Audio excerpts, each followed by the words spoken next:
జగన్మోహన్ రెడ్డి గారికి ఒకే విజ్ఞప్తి చేస్తున్నాం.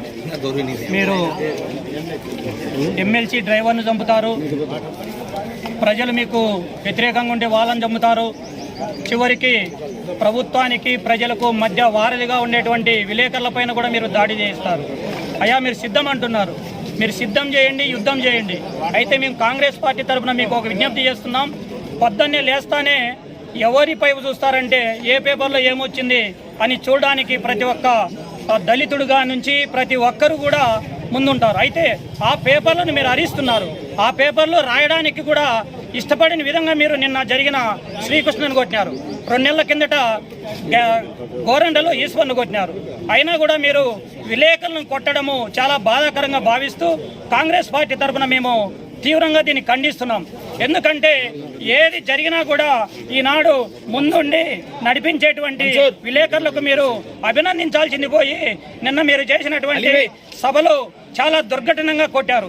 అక్కడ ఒక పోలీస్ అధికారి లేకపోతే అతని స్థితి ఏమయ్యేదో ఒకసారి ఆలోచించాలని కాంగ్రెస్ పార్టీ తరఫున మేము మనవి చేస్తున్నాం. ఇప్పటికైనా మీరు తెలివి తెచ్చుకొని ప్రజాస్వామ్యంలో ఒక వారధిగా ఉండేటువంటి విలేకరులకు మీరు న్యాయం చేయాలని మేము సభాపూర్వకంగా తెలియజేస్తున్నాం. జై కాంగ్రెస్. నిన్నటి దినం రాప్తాడులో జగన్మోహన్ రెడ్డి వైఎస్ఆర్సీపీ పార్టీ అంతిమయాత్ర సభ ఏర్పాటు చేసి వృత్తిలో భాగంగా మీడియా కవరేజ్ కోసం వెళ్లిన ఆంధ్రజ్యోతి విలేకరులపై దాడి చేసిన ఈ వైఎస్ఆర్సీపీ గుండాలను వెంటనే అరెస్ట్ చేయాల్సిన బాధ్యత ఈ ప్రభుత్వం పైన ఉంది.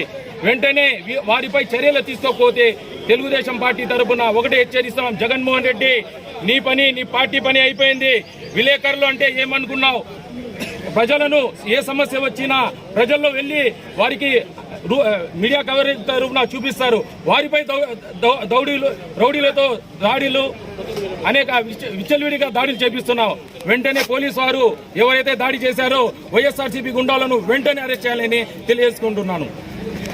జిల్లాలో రాప్తాడు నందు పెద్ద ఎత్తున ప్రభుత్వ సభ జరుగుతా ఉందో తెలియదు కానీ ప్రభుత్వ సభ పేరుతో వైఎస్ఆర్సీపీ రాజకీయ పార్టీకి సంబంధించినటువంటి సభని ఎన్నికలకు సిద్ధమని చెప్పి సిద్ధం పేరుతో ఒకవైపు ప్రభుత్వ ప్రజల పన్నులతో కట్టినటువంటి నడుపుతున్నటువంటి ఆర్టీసీని సైతం మొత్తం రాష్ట్ర వ్యాప్తంగా ఉన్నటువంటి గుంటూరు నుంచి ఇట్లా హిందూపూర్ వరకు ప్రతి నియోజకవర్గంలో ఉన్నటువంటి బస్సులన్నింటినీ కూడా తిప్పుకొని ప్రజల్ని ఇబ్బంది పెట్టు ప్రభుత్వ కార్యక్రమంగా భావించండి అని చెప్పి ఒకవైపు జగన్మోహన్ రెడ్డి ఈరోజు సిద్ధం అనే కార్యక్రమంలో మరోవైపు జిల్లా మొత్తం మద్యం ఏరులై పారుతా ఉంది.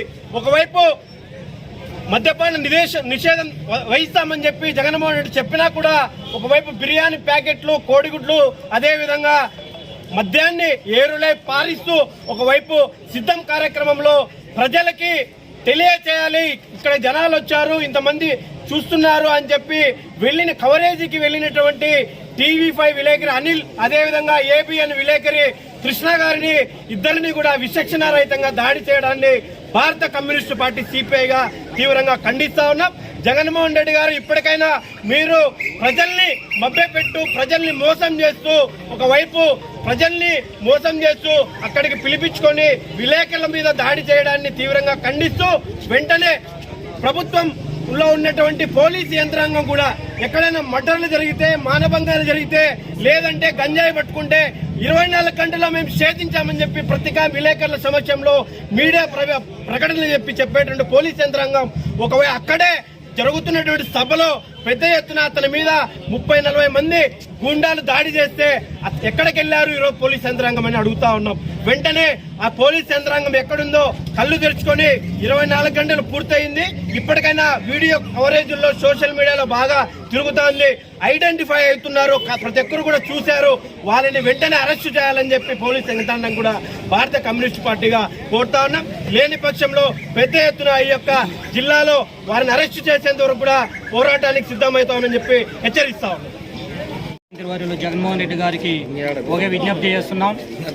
మీరు ఎమ్మెల్సీ డ్రైవర్ను చంపుతారు, ప్రజలు మీకు వ్యతిరేకంగా ఉంటే వాళ్ళని చంపుతారు, చివరికి ప్రభుత్వానికి ప్రజలకు మధ్య వారధిగా ఉండేటువంటి విలేకరులపైన కూడా మీరు దాడి చేస్తారు. అయ్యా, మీరు సిద్ధం అంటున్నారు, మీరు సిద్ధం చేయండి, యుద్ధం చేయండి. అయితే మేము కాంగ్రెస్ పార్టీ తరఫున మీకు ఒక విజ్ఞప్తి చేస్తున్నాం. పొద్దున్నే లేస్తానే ఎవరిపై చూస్తారంటే ఏ పేపర్లో ఏమొచ్చింది అని చూడడానికి ప్రతి ఒక్క దళితుడుగా నుంచి ప్రతి ఒక్కరు కూడా ముందుంటారు. అయితే ఆ పేపర్లను మీరు హరిస్తున్నారు. ఆ పేపర్లో రాయడానికి కూడా ఇష్టపడిన విధంగా మీరు నిన్న జరిగిన శ్రీకృష్ణను కొట్టినారు, 2 నెలల కిందట గోరండలో ఈశ్వర్ను కొట్టినారు. అయినా కూడా మీరు విలేకరులను కొట్టడము చాలా బాధాకరంగా భావిస్తూ కాంగ్రెస్ పార్టీ తరఫున మేము తీవ్రంగా దీన్ని ఖండిస్తున్నాం. ఎందుకంటే ఏది జరిగినా కూడా ఈనాడు ముందుండి నడిపించేటువంటి విలేకరులకు మీరు అభినందించాల్సింది పోయి నిన్న మీరు చేసినటువంటి సభలో చాలా దుర్ఘటనంగా కొట్టారు. అక్కడ ఒక పోలీస్ అధికారి లేకపోతే అతని స్థితి ఏమయ్యేదో ఒకసారి ఆలోచించాలని కాంగ్రెస్ పార్టీ తరఫున మేము మనవి చేస్తున్నాం. ఇప్పటికైనా మీరు తెలివి తెచ్చుకొని ప్రజాస్వామ్యంలో ఒక వారధిగా ఉండేటువంటి విలేకరులకు మీరు న్యాయం చేయాలని మేము సభాపూర్వకంగా తెలియజేస్తున్నాం. జై కాంగ్రెస్.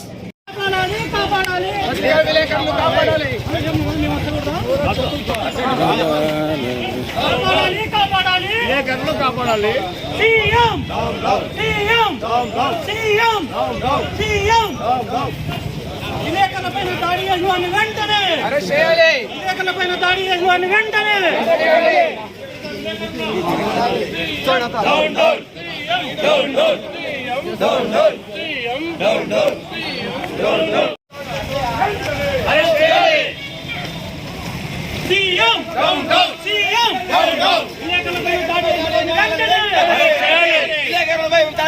వెంటనే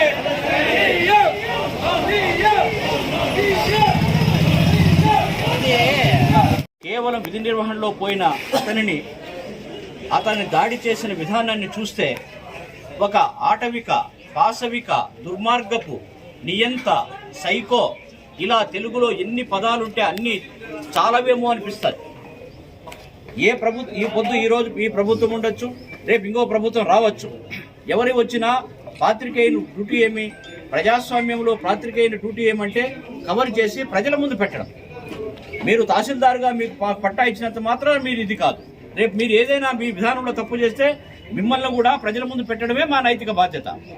ఆ మాత్రం విఘ్నత లేని దాడి చేయడానికి తీరు చూస్తే అతను ఏమైనా ఒక్కడే ఏకాకిగా ఒంటరివాడు కాకి మేము గన్మ్యాన్ పెట్టుకుని పోతామా కవర్ చేయడానికి?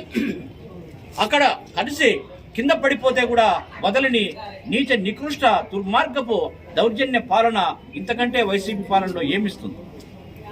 ఇలాంటి పరిస్థితుల్లో జర్నలిజం ఎలా మనుగడ సాగిస్తుంది? అయితే ఒకటి మాత్రం ఈ సందర్భంగా చెప్పదలుచుకున్నాం, భయపెడితే భయపడే ప్రసక్తే లేదు. మేము కూడా భయపెట్టడానికి సిద్ధంగా ఉన్నాం. జాగ్రత్త, ఖబర్దార్. ఎటువంటి పరిస్థితుల్లో కూడా ప్రజాస్వామ్యతంగా మేము భయపెట్టడానికి సిద్ధంగా ఉంటాం. మీరు పాశవికంగా, ఆటవికంగా దౌర్జన్యం చేస్తే దానికి భయపడతామని, ఇంకా 2 నెలలేదో ఉందని భయపడిస్తే ఆంధ్రజ్యోతి కాదని ఈ తాటాకు చప్పళ్ళు చాలా దినాల నుంచి చూస్తూనే ఉన్నాం. అవి ఎటువంటి పరిస్థితుల్లో సాగవని, దయచేసి జరిగిన ఘటనలో న్యాయం మాకు కావాలని, దుండగులపై, ఆటవికులపై చట్టపరమైన చర్యలు తీసుకోవాలని, అందుకు మా వినతి పత్రాన్ని గౌరవ తహసీల్దార్ గారైన మీరు, మా కర్మేమో ఎప్పుడున్నా రాని తహసీల్దార్ ఉన్నాడు.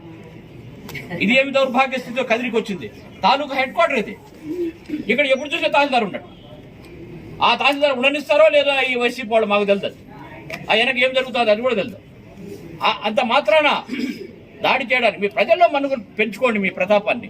అంతేగాని మా మీద ఒంటరిగా వెళ్ళేవాళ్ళం, నేమైనా మా ఊర్లో అందరినీ పిలుచుకొని పోతాను రాసేదానికి ఒకటే పోతాను అని కొట్టడమే ప్రతిజ్ఞ చేస్తే అది సాధ్యమైన పని కాదు. మహామహులెందరో, నియంతలెందరో తెరమరుగైపోయినారు చరిత్రలో. కాబట్టి అలాంటి నిన్న మా ఆంధ్రజ్యోతి స్టాఫ్ ఫోటోగ్రాఫర్ శ్రీకృష్ణ చాలా సౌమ్యుడు, అతని మీద దాడి చేయడాన్ని పైన బాగా వీడియో కనపడుతుంది, జనమంతా చూస్తున్నారు. ఎంత నీచమయ్యా ఇది, అసలు అయ్యో అనిపిస్తుంది. అటువంటి వారిని పైన జిల్లా కలెక్టర్ గారిని, ఎస్పీ గారిని మీరు మా వినతి పత్రాన్ని పంపి వారిపైన చట్టపరమైన కఠిన చర్యలు తీసుకోవాలని. ఇంతవరకు కేసు నమోదు చేయలేదు. ఊరికే ఎవరన్నా వాడంటే వెంటనే కేసు కదిటౌన్ పోలీస్ స్టేషన్లో ఎఫ్ఐఆర్ రిజిస్టర్ చేస్తారు. ఎఫ్ఐఆర్ కాపీలే తక్కువ వస్తుండో ఇక్కడ ప్రింట్ చేయాల, ఆ ప్రింటింగ్ ప్రెస్లో పోయి. అటువంటి పరిస్థితుల్లో మా విలేకరిపై దాడి చేస్తే ఇంతవరకు ఎఫ్ఐఆర్ కట్టకపోవడం అనేది శోచనీయం.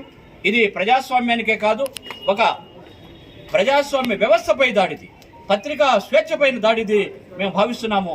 మాకు న్యాయం జరగాలని మా కృష్ణ పైన దాడి చేసిన వారిపైన కఠినమైన చర్యలు తీసుకోవాలని, కేవలం ఇంకో దుర్మార్గమైన పరిస్థితి వచ్చింది. ఇప్పుడు ఏ కేసు వచ్చినా కేసు కట్టామంటారు. 41 నోటీస్ పోలీస్ స్టేషన్లోనే రాజమర్యాదలతో వారి ఇంటికి పంపించవచ్చు. కోర్టు హద్దుల వరకు కూడా రారు వాళ్ళు. అటువంటి సెక్షన్లు కాకుండా ఖచ్చితంగా ఇది హత్యా నేరమే, హత్యా నేరం కిందనే వారికి పనిష్మెంట్ కావాలని చెప్పని మీరు చర్యలు తీసుకోవాలని, మా వినతిపత్రాన్ని సవినయంగా ఉన్నతాధికారులు పంపాలని సహకరిస్తారని ఆశిస్తూ ఈ వినతిపత్రాన్ని మీకు సమర్పిస్తున్నాం. చెప్పండి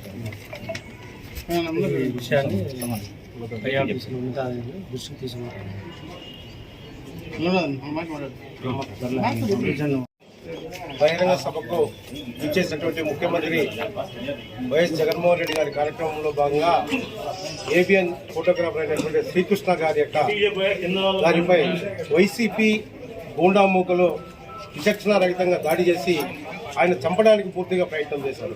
అయితే ఈ విషయం పైన ఈ రోజున కదిలీపట్నంలో ఉన్నటువంటి అన్ని రాజకీయ పార్టీలు మరియు అన్ని పత్రికా విలేకరులు, ప్రింట్ అండ్ ఎలక్ట్రానిక్ మీడియా పత్రికా విలేకరుల ఆధ్వర్యంలో భారీగా ఆర్ఎన్బి గెస్ట్ హౌస్ నుండి తహసీల్దార్ కార్యాలయం దగ్గర ర్యాలీలు పాల్గొన్నటువంటి ప్రతి ఒక్కరికి పేరు పేరున ధన్యవాదాలు తెలుపుకుంటూ, అలాగే ఇప్పటిదాకా కొన్ని అవర్స్ గడిచిపోయినాయి మా యొక్క ఫోటోగ్రాఫర్పై దాడి జరిగి పోలీసులు ఇంతవరకు కూడా కేసు నమోదు చేయకపోవడం చాలా బాధాకరం.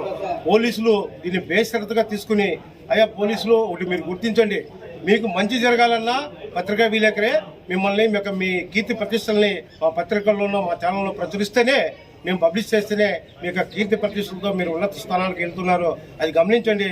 పత్రికా విలేకరు అనేవాడు సమాజంలో అన్ని వర్గాలు కూడా వారధిగా పనిచేస్తూ ఉంటాడు. అది గమనించుకోకుండా మీరు ఈరోజు వైసీపీ పార్టీకి వత్తాసు పలికి, ఇందాక కూడా మీరు మా విలేకరి మీద దాడి జరిగితే కేసు నమోదు చేయకపోవడం చాలా బాధాకరం.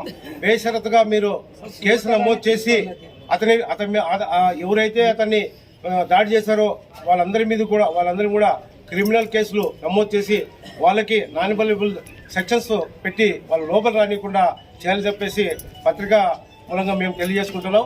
అలాగే ఈ కార్యక్రమానికి ఇచ్చేసినటువంటి ప్రతి ఒక్క జర్నలిస్ట్ మిత్రులు కూడా పేరు పేరున ధన్యవాదాలు తెలుపుకుంటూ ఈ కార్యక్రమం ముగిస్తున్నాం.